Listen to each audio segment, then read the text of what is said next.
السلام علیکم ورحمۃ اللہ وبرکاتہ۔ اسد رضا ریسرچ انفارمیشن میں خوش آمدید۔ امید ہے آپ لوگ سب خیر و عافیت سے ہوں گے۔ ہم گلدستہ معاون امتحانات کا مطالعہ کر رہے ہیں جو PPSC کے لیے ہمارے لیے مددگار ثابت ہوگی، جس کی ہم نے چند صفحات کا پہلے مطالعہ کیا ہے اور ہمارا مطالعہ جاری ہے۔ تو اس کے ہر ایک موضوع کے لحاظ سے ہم نے مکمل تو نہیں، یعنی کہ شارٹ ویڈیوز بنائی ہیں تاکہ مطالعہ سننے والوں کے لیے بھی آسانی ہو اور مطالعہ کرنے والے کے لیے بھی۔ تو ہم نے اس سے قبل جو پڑھا ہے وہ آپ کو پلے لسٹ میں مل جائے گا۔ تو آج ہم اس کا مطالعہ کر رہے ہیں صفحہ نمبر 348 پر، فارمیٹ برائے تحقیقی مقالہ MPhil PhD اسلامیات۔ تو اس کے متعلق ہم چھوٹی سی جو ویڈیو ہے وہ بنائیں گے اور اس کے بعد جو اگلا مرحلہ ہے وہ مطالعہ پاکستان کے اوپر ہوگا۔ تو انشاءاللہ العزیز امید ہے یہ آپ لوگوں کے لیے بھی فائدہ مند ہوگی اور میرے لیے بھی۔ تو بسم اللہ کرتے ہیں۔ بسم اللہ الرحمن الرحیم۔ فارمیٹ برائے تحقیقی مقالات MPhil PhD اسلامیات۔ نوٹ: واضح رہے کہ معمولی فرق مختلف جامعات میں کسی جگہ سیٹنگ یا حوالے کے اندراج وغیرہ میں ہو سکتا ہے، اس لیے یہ جنرل فارمیٹ دیا گیا ہے۔ تو اسے غور سے سنیے گا ذرا کہ MPhil PhD کے طالب علم جو کہ بنا رہے ہیں اپنا تھیسس یا لکھ رہے ہیں، تو ان کے لیے تھوڑا بہت فائدہ دے سکے، اس کو ذرا دیکھ لیجئے گا۔ تحقیقی مقالہ، مقدمہ، دیباچہ، ابواب، فصول، خلاصہ بحث، سفارشات، نتائج و حاصلات، اشاریہ، فہرست آیات، فہرست احادیث، فہرست شخصیات، فہرست مقامات، فہرست مصطلحات اور فہرست مصادر و مراجع پر مشتمل ہونا چاہیے۔ اگر آپ سفارشات، خلاصہ بحث آخر میں اور فہرست آیات اور فہرست احادیث اور فہرست مصادر مراجع بھی دے دیں گے تو چل جائے گا کام۔ ضروری نہیں ہے کہ فہرست شخصیات آپ صفحات کو بھر دیں، فہرست مقامات صفحات کو بھر دیں، اندر والا مواد کچھ ہو ہی نہ اور باہر یہ تفصیل بھر دیں، تو اس چیز کا خیال رکھیے گا۔ ہاں، مقدمہ جو ہے وہ شروع میں ہے، دیباچہ ہے، ابواب بندی ہے، فصول ہے، یہ سب جو ہیں وہ شروعات والے کام ہیں۔ خلاصۃ البحث، سفارشات، نتائج، ٹھیک ہے، یہ آخر میں ہے۔ اور فہرست آیات دے دیں، احادیث دے دیں، وہ یہ ضروری ہے، اور مصادر مراجع یہ بھی ضروری ہے۔ اس کی فارمیٹنگ کا طریقہ کار انشاءاللہ العزیز آپ کو میری پلے لسٹ میں مل جائے گا، لنک میں کوشش کروں گا کہ لگا دوں، باقی دیکھ لیجئے گا آپ لوگ، چینل کے اندر ہی آپ کو مل جائے گا۔ تو انشاءاللہ العزیز جلد ہی ایک مکمل مقالہ لکھنے پر شروع سے لے کے آخر تک ایک ویڈیو انشاءاللہ العزیز جلد ہی تیار کی جائے گی۔ اچھا، دوسرا پوائنٹ ہے مقالے کی تفصیلات اور مباحث تجزیاتی اور نتیجہ خیز ہونی چاہیے۔ مقالے میں پرتکلف اور مصنوعی طرز تحریر، لفظی یا لفاظی سے اجتناب برتا جائے، یعنی کہ گالی گلوچ نہ کی جائے۔ ادب و احترام میں اردو تحقیق کے مطابق ہی ہو، کہ اردو میں لکھا جا رہا ہے تو ادباً الفاظ ہوں۔ تحقیقی مقالے کی تمام تر تفصیلات اپنے آغاز سے انتہا تک موضوع تحقیق سے متعلق اور مربوط ہونی چاہیے۔ مقالے میں موجود تمام قرآنی آیات عربی رسم الخط بالخصوص اسکل مجلہ میں تحریر کی جائیں۔ یہ جو ہے وہ فونٹ کے لحاظ سے بھی آپ کو میرے چینل میں مل جائے گا کہ کیسے کون سے کس طرح ڈاؤن لوڈ کرنے ہیں اور ان پر اعراب لگائے جائیں، ٹھیک ہے۔ مقالہ بنیادی مصادر پر مشتمل ہونا چاہیے اور قواعد و ضوابط کا تحقیقی مقالے میں اطلاق و اظہار ہونا چاہیے۔ پروف ریڈنگ کو نہایت توجہ سے بار بار پڑھا جائے یہاں تک کہ کوئی غلطی باقی نہ رہے۔ اکثر ہو جاتی ہے، انسان ہے، خطا کا پتلا ہے، ہو جاتی ہے لفظی غلطی، حرفی غلطی ہو جاتی ہے۔ 8واں پوائنٹ ہے مکالہ ہر ممکن کوشش کر کے ورڈ فائل میں باقاعدہ سٹائل شیٹ بنا کر کمپوز کریں۔ سٹائل شیٹ انشاءاللہ العزیز اس کا میں نے بتایا ہے، آپ کو 1 2 3 یا 4 پوائنٹ کے سٹائل شیٹ مل جائیں گے جو میں نے کریٹ کیے تھے، لیکن اس کے بعد ہم اس کی طرف توجہ دینے لگ گئے تو آپ کو وہ بھی مل جائے گا انشاءاللہ العزیز کہ کس طرح سٹائل شیٹ کریٹ کی جاتی ہے۔ ابواب و فصول، ہر باب متوازن فصول پر مشتمل ہونا چاہیے، تمام ابواب کی فصول میں مناسب حد تک توازن ہونا چاہیے۔ ابواب کے صفحات کی تعداد بھی ممکنہ حد تک متوازن ہونی چاہیے، یعنی کہ آپ 10,000 صفحات بنا کر لے آئیں اور یہ بھی نہیں کہ آپ 50 صفحے لے کر آ جائیں۔ مکالمے میں ہر نئے باب کے آغاز سے پہلے ایک صفحے پر باب کا نام لکھنا چاہیے اور اس سے اگلے صفحے پر باب کے اہم نکات یعنی فصول کے عنوانات درج کرنے چاہیے۔ نتائج کے بعد اپنی تحقیق کی روشنی میں سفارشات کا عنوان قائم کریں۔ صفحات اور سطور کا سائز، کاغذ کا سائز جو ہے انہوں نے سب کچھ مکس کر دیا ہے، 11.6 ضربے 8.2 یہ سائز ہے A4 سٹائل کا، ٹھیک ہے۔ یہ سائز ہے انچ میں، 11 انچ اور 6 سینٹی میٹر اور 8 انچ اور 2 سینٹی میٹر اس کی 11 انچ لمبائی ہے اور 8 انچ چوڑائی ہے۔ جلد بندی کی طرف سے حاشیہ ایک شریعٹ، یعنی کہ اگر کاغذ یہ آپ کے سامنے نظر آ رہا ہے تو اس سامنے والی رائٹ ہینڈ سائڈ سے یعنی سیدھے ہاتھ کی طرف سے 1.5 یعنی 1.5 انچ اور باہر کی طرف سے 1 انچ چھوڑا جائے، یعنی کہ آپ کی الٹے ہاتھ کی طرف بائیں ہاتھ کی طرف پہلے دائیں اور اب بائیں ہاتھ کی طرف جو لیفٹ ہینڈ سائڈ ہے وہاں سے 1 انچ چھوڑا جائے۔ اوپر کا حاشیہ اور نیچے کا حاشیہ 1.5 انچ ہونا چاہیے، یہ انہوں نے ٹھیک نہیں لکھا، 1 انچ ہو جائے تو ہی کافی ہے، 1.5 انچ ضروری نہیں ہے۔ 1.5 انچ کرتے کرتے وہ صفحات ہی کم ہو جائیں گے اور جو تحریر ہے وہ تو چھوٹی ہو جائے گی، جلد صفحے ختم ہو جائیں گے۔ باقی 3 اطراف اوپر اور نیچے جو حاشیہ ہے اس میں بھی 1 انچ ہونا چاہیے۔ صفحہ نمبر ہر صفحے کے درمیان میں یا بائیں طرف اوپر کی جانب درج کیا جائے۔ صفحہ نمبر جو ہے وہ اوپر آپ ہر یونیورسٹی کا الگ الگ ہے، اوپر جو تحریر ہو جائے موضوع یا فصل کا نام تحریر ہو جائے، فصل کا نام تحریر ہونے کے ساتھ صفحہ نمبر 7 آ جائے، یا پھر درمیان میں صفحہ نمبر آ جائے اور ایک طرف فصل کا نام آ جائے، اس طرح بھی ہو جائے گا، یا ایک طرف فصل کا نام آ جائے یا باب کا نام آ جائے اور دوسری طرف صفحہ نمبر آ جائے۔ اچھا آگے چلتے ہیں۔ مذکورہ بلا کاغذ کا سائز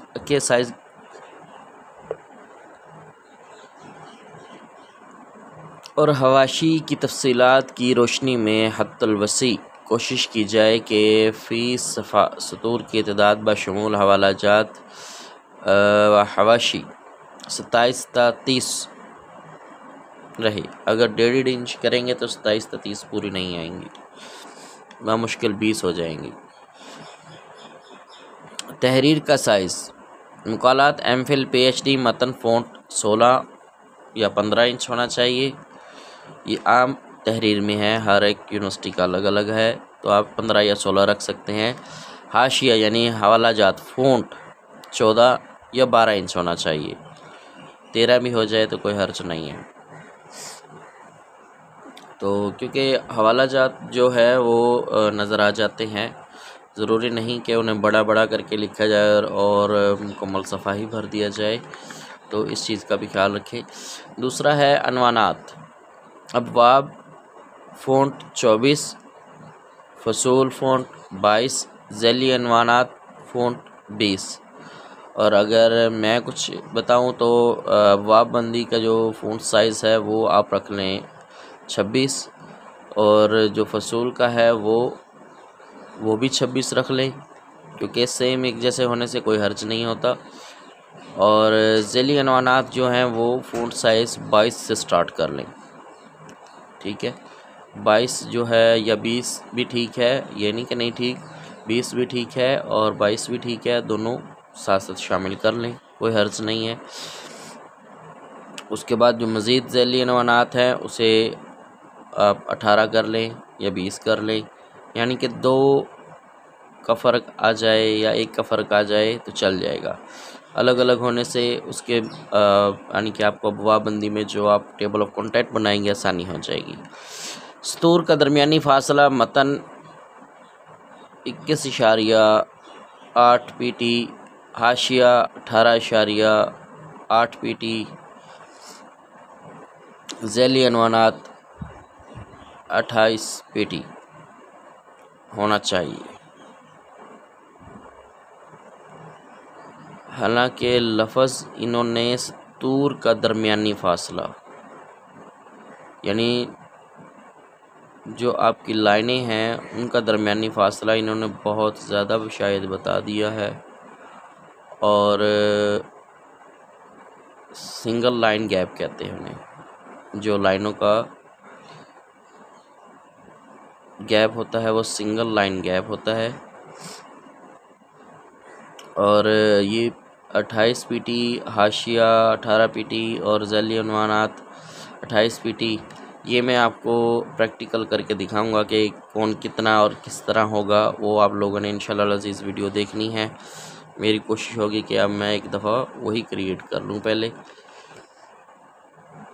آگے ہے سروق، ٹائٹل کی ترتیب کچھ یوں ہوگی: سب سے اوپر جلی حروف میں ٹائٹل، عنوان مقالہ، اس کے نیچے قوسین بریکٹ میں مقالہ برائے P H D, M Phil, B S وغیرہ لکھیں گے۔ پھر درمیان میں تعلیمی سیشن، پھر صفحے کے درمیان میں یونیورسٹی کا مونوگرام، اس کے نیچے دائیں جانب مقالہ نگار کا نام، رول نمبر، اور بائیں جانب نگران مقالہ کا نام، عہدہ، professor, associate professor, assistant professor, lecturer لکھیں۔ سب سے نیچے درمیان میں شعبہ عربی و علوم اسلامیہ یونیورسٹی کا نام تحریر کریں۔ یہ بھی انشاءاللہ العزیز میں آپ کو باقاعدہ دکھاؤں گا۔ مقدمہ دیباچہ، اختصار اور جامعیت سے کام لیا جائے، جس میں سبب تالیف، تحقیقی کام کا مختصر تعارف، اظہار ممنونیت وغیرہ کا تذکرہ کیا جا سکتا ہے۔ دوسرے نمبر پر ہے نگران مقالہ اور دیگر معاونین کا شکریہ ادا کرنے میں تکلف و تصنع اور مبالغہ آرائی سے احتراز کیا جائے، یعنی کسی بھی قسم کی دل آزاری والی گفتگو نہ کی جائے۔ مقالے کے مقدمے سے پہلے درج ذیل سرٹیفکیٹس لگائیں۔ نگران مقالہ کی طرف سے سفارشی مراسلہ، فارورڈنگ لیٹر، یہ بھی انشاءاللہ العزیز میں آپ کو دکھاؤں گا۔ اس بات کا حلف کہ آپ کا اصلی ہے کام جو آپ نے کیا ہے اور یہ کسی اور سند کے حصول کے لیے پیش نہیں کیا گیا، حتمی دلیل ہو۔ اچھا، مقدمے کا آغاز اور ترتیب: ٹائٹل پیج، دوسرے نمبر پر بسم اللہ، تیسرے نمبر پر نگران مقالہ کی تصدیق و دستخط، چوتھے نمبر پہ حلفیہ بیان، پانچویں نمبر پر انتصاب، چھٹے پہ اظہار تشکر، ساتویں پہ دیباچہ مقدمہ، آٹھویں پر فہرست ابواب اور موضوعات، نویں پر ہے مواد مقالہ، پھر خلاصۃ البحث، 10ویں نمبر پر ہے نتائج و حاصلات، 11ویں نمبر پر ہے اشاریہ جات، 12ویں نمبر پر اور آخر میں ہے وہ مصادر و مراجع وغیرہ۔ حوالہ و حواشی اور مصادر و مراجع: حوالے اور حواشی ہر صفحے کے نیچے دیے جائیں، یعنی فٹ نوٹ، اینڈ نوٹ نہیں، فٹ نوٹ۔ اگر حاشیہ میں اقتباس دیا جائے تو واوین میں ہو اور اس کے خاتمے پر قوسین میں اس کا اختتام ماخذ بتا دیا جائے۔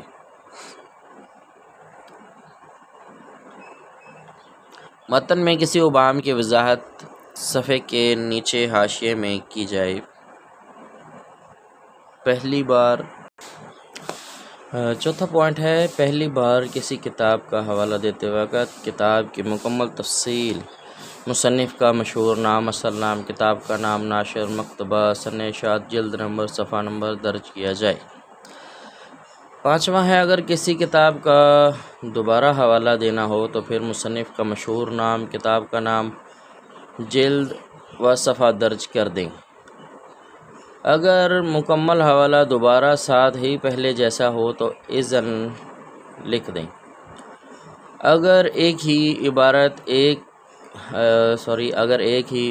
کے ایک سے زائد حوالے دینے ہوں تو پھر اکٹھے درج کر دیں۔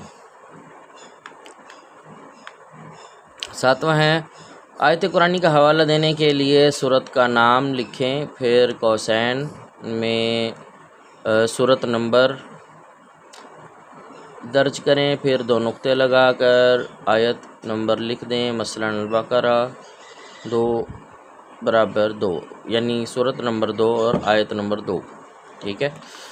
اور آپ بغیر بریکٹ کے بھی لکھ سکتے ہیں، 2 کولن لگا کر، جیسے وہ پہلے 2 ڈاٹس لگے ہوئے ہیں تو بغیر بریکٹ سے بھی لکھا جا سکتا ہے۔ آٹھواں ہے، احادیث کا حوالہ درج کرنے کے لیے آج کل دارالاسلام یا دیگر مشہور مطبع جات سے جو کتابیں چھپی ہیں ان پر نمبرز لگی ہوئی ہے، ان پر نمبرنگ لگی ہوئی ہے، لہذا حدیث نمبر لکھا کریں اور باب کا نام، جلد نمبر یا صفحہ نمبر لکھنے کی ضرورت نہیں، لیکن اگر ترجمہ ہے تو ضرور لکھیں، مترجم ہے تو ضرور لکھیں۔ احادیث کے زیادہ تر مترجم ہیں، سوائے ڈائریکٹ جو ہے احادیث نہیں لکھی جاتی، ان کے مترجم بھی لکھے جاتے ہیں، تو بہتر ہے کہ آپ مترجم لکھ کر ان کا صفحہ نمبر، جلد نمبر لازمی دیں۔ رسائل و جرائد کا حوالہ لکھنے کے لیے درج ذیل ترتیب ملحوظ رکھیں۔ ہاں، یہ ہے کہ ایک بات کا خاص خیال رکھیں کہ اگر صفحہ نمبر معلوم نہیں ہے تو دیکھیں ضرور۔ تحقیق کا مقصد یہی ہے کہ آپ کو ہر چیز کا علم ہونا ضروری ہے کہ آپ نے متعلقہ معلومات کہاں سے حاصل کی۔ اچھا، رسائل و جرائد کا حوالہ لکھنے کے لیے درج ذیل ملحوظ رکھیں: مضمون، نگار کا نام، مضمون کا عنوان، رسالے کا نام، مقام اشاعت، جلد نمبر، شمارہ نمبر، تاریخ اشاعت اور صفحہ نمبر، ٹھیک ہے۔ جیسے حافظ جمشید ہے، عصر حاضر میں نوجوانوں کی تربیت، الوضع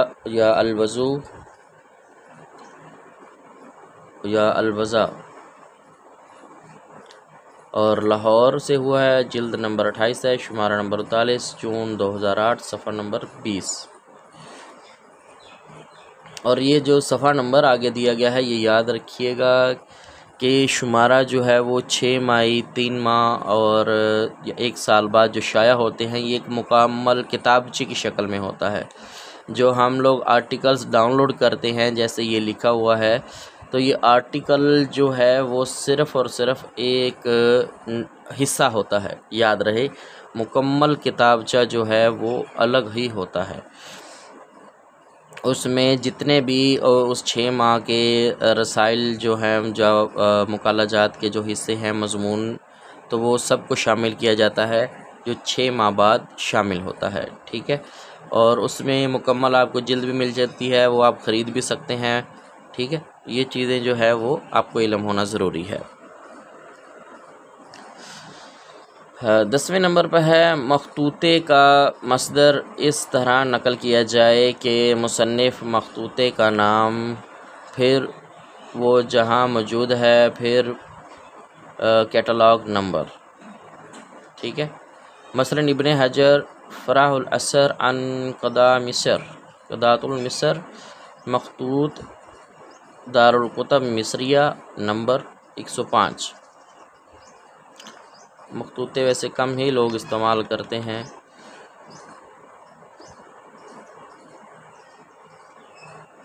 ترجمہ شدہ کتاب کا مصدر اس طرح تحریر کیا جائے: مصنف کا نام، کتاب کا نام، مترجم کا نام، مطبع کا نام یا دارالاشاعت اور سن اشاعت وغیرہ۔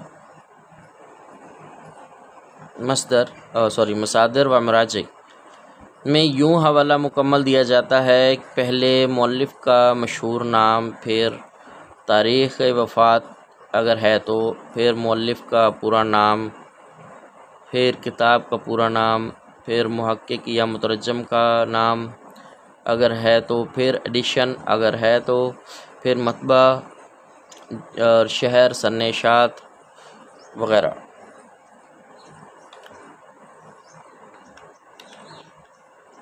نیچے مثال دی گئی ہے، مثلا البخاری، آگے میم ان کے وفات کا لکھا گیا ہے اور 256 ہجری ہے، بریکٹ کے اندر۔ ابو عبداللہ محمد بن اسماعیل، ابو عبداللہ ان کا لقب کہہ لیں، کنیت کہہ لیں، آگے محمد ان کا نام ہے، اسماعیل کے بیٹے ہیں۔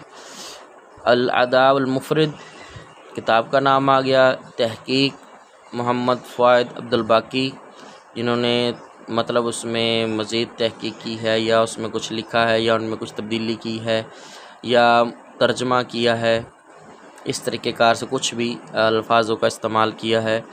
الطباع الثالثہ یعنی ثلث جو ہے، ثلثہ جو ہے وہ تیسرا ایڈیشن ہے، دارالبشائر الاسلامیہ بیروت، 1409 ہجری۔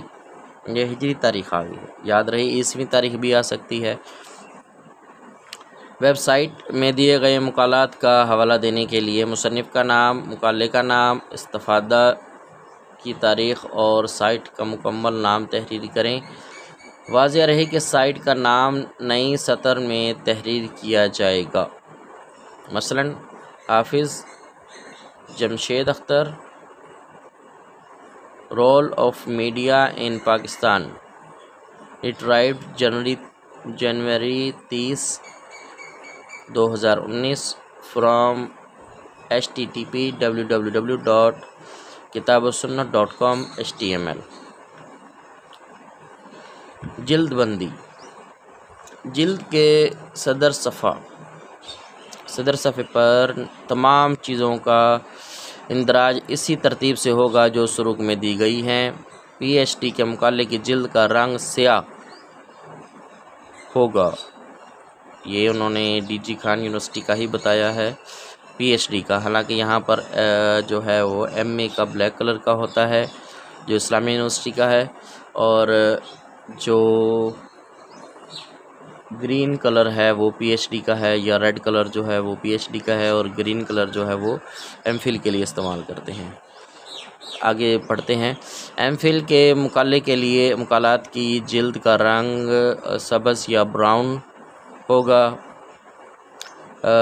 پشتے پر مقالے کا عنوان، مقالہ نگار کا نام، سال، سیشن درج ہوگا۔ خطۃ البحث سنopsis کا format: M A, M Phil, P H D اسلامیات کے خطۃ البحث میں درج ذیل اہم نکات کو ملحوظ رکھا جاتا ہے۔ ٹائٹل پیج: سب سے پہلے صفحہ ٹائٹل پیج کا ہوگا، جس میں عنوان مقالہ، یونیورسٹی کا مونوگرام، محقق، مقالے کا نام، رول نمبر یا رجسٹریشن نمبر، سیشن اور شعبے کا اندراج ہوگا۔ پھر نگران مقالہ کا عہدہ، شعبہ اور یونیورسٹی کا نام ہوگا۔ آخر میں شعبے کا نام، یونیورسٹی کے نام کو نمایاں کر کے لکھا جائے گا۔ مقدمہ: دوسرے نمبر پہ ہے مقدمہ۔ دوسرا صفحے پر مقالے سے متعلق مقدمہ محنت سے لکھا جائے گا، جس میں بالخصوص عنوان مقالہ کی ضرورت اور اہمیت، انتخاب موضوع کی وجہ، مقالے سے متعلق سابقہ تحقیقی کام کا جائزہ، منہج تحقیق، مسئلہ تحقیق، اہداف، مقاصد تحقیق وغیرہ کے عنوانات کے ضمن میں مقالے مقالے سے متعلق اہم معلومات درج کی جائے گی۔ ہاں ایک چیز ہو رہا ہے، سابقہ کام کا جائزہ بھی شامل کیا جائے گا کہ جو اس سے متعلق یہ لکھا بھی ہوا باقاعدہ، جو کہ اہم ترین چیز ہے یہ آپ کو بتا دیا جائے کہ سابقہ کام کا جو جائزہ ہوگا وہ اہم ترین ہوگا، کیونکہ وہی آپ کے موضوع کو قبول اور رد کرنے میں مددگار ثابت ہوتا ہے۔ کیونکہ اگر آپ نے چیک ہی نہیں کیا تو اس سے پہلے کام ہو چکا ہے تو پھر آپ کا موضوع رد کر دیا جائے گا۔ ابواب بندی مقدمے کے بعد عام طور پر ایم اے کے مقالے کو 2 یا 3 ابواب، ایم فل کے مقالہ کو 3 یا 4 ابواب اور پی ایچ ڈی کے مقالہ کو 5 یا 4 ابواب میں تقسیم کیا جاتا ہے، اور اسی حساب سے متوازن انداز سے ہر باب میں 3 3 4 4 کے حساب سے ضرورت فصلیں بنائی جاتی ہیں، یعنی ابواب بندی میں اپنے مقالے کا ایک ڈھانچہ بنایا جائے گا۔ فہرس الفنیہ، مقالے کے اختتام پر خلاصۃ البحث، نتائج، سفارشات، اشاریہ جات، مصادر مراجع کو درج کیا جاتا ہے۔ تو اسی کے ساتھ جو ہے وہ ہمارا فارمیٹنگ کے لحاظ سے معلومات جو ہے وہ P H D, M Phil, M A, B S programme کے کام کے متعلق جو ہے وہ مکمل ہوئی۔ تو یہ معلومات انشاءاللہ العزیز ہم پریکٹیکل کر کے دکھائیں گے، اور پریکٹیکل کاپی بھی آپ کو دکھائیں گے کہ یہ کلر ہے، یہ ہے، اس طرح ہے، اس طرح ہے۔ ہر یونیورسٹی کا اپنا اپنا پیٹرن ہے، اپنا اپنا طریقہ کار ہے، تو ہر ایک اپنے ہی انداز سے کام کرتا ہے۔ تو اسی کے ساتھ اب اختتام پر اجازت دیں، اور امید ہے یہ آپ لوگوں کے لیے اور میرے لیے بھی فائدہ مند ہوگی۔ السلام علیکم ورحمۃ اللہ وبرکاتہ۔